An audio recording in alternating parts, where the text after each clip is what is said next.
కూటమి పాలనలో రాష్ట్రంలో వేగంగా అభివృద్ధి జరుగుతుందని మంత్రి ఆనం రామనారాయణ రెడ్డి అన్నారు. శ్రీ పొట్టి శ్రీరాములు నెల్లూరు జిల్లా సంగం మండలంలో పర్యటించిన మంత్రి ఆనం తరుణవాయి పడమటిపాలెంలో పలు అభివృద్ధి కార్యక్రమాలకు శంకుస్థాపన చేశారు.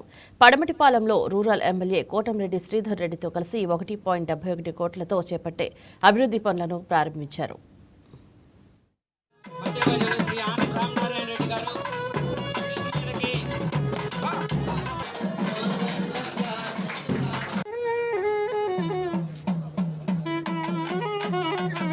పడమటిపాలెం పంచాయతీలో అభివృద్ధి కార్యక్రమాలను సమీక్షించుకొని వాటిని ఇప్పటి వరకు మంజూరైనవి ప్రారంభిస్తూ పూర్తి చేసినవి కూడా ప్రజలకి అందించడానికి ఈరోజు ఈ కార్యక్రమంలో మన సంగం మండలంలో తెలుగుదేశం ప్రభుత్వం నుంచి గౌరవ ముఖ్యమంత్రి గారు చంద్రబాబు నాయుడు గారు, ఉప ముఖ్యమంత్రి శ్రీ పవన్ కళ్యాణ్ గారి నాయకత్వంలో జరిగిన అనేక పనులని ఇవాళ మనందరికీ అందించడానికి ఇవాళ పెద్దలందరం కలిసి రావడం జరిగింది.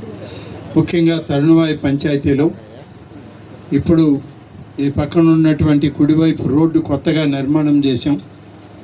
ఈ మొత్తం కూడా సిమెంట్ రోడ్డు నిర్మాణం పూర్తి చేసి ఐటీఐకి ఇచ్చినటువంటి భవనాలు పెద్దామె పాపం ఆ భవనాలు ఆ స్థలాన్ని దాదాపు 7-8 కోట్ల రూపాయలు విలువ చేసేటువంటి ఆ భవనాలు స్థలాలు మరి వారి కుటుంబ సభ్యులందరికీ కూడా నచ్చజెప్పి మన ప్రాంతమే కాదు మన నియోజకవర్గంలోని అనేక ప్రాంతాల నుంచి పసిబిడ్డలు సాంకేతికంగా విద్యని అభ్యసించాలి, వాళ్ళకి మంచి భవిష్యత్తు ఉండాలి అనే దాంతో మొదటగా వాళ్ళు వృద్ధాశ్రమం కింద కట్టాలని చెప్పి అనుకున్నటువంటి భవనాల్ని ఇవాళ ప్రభుత్వ ఐటీఐ కాలేజీకి వాళ్ళు ప్రభుత్వానికి అందించడం జరిగింది.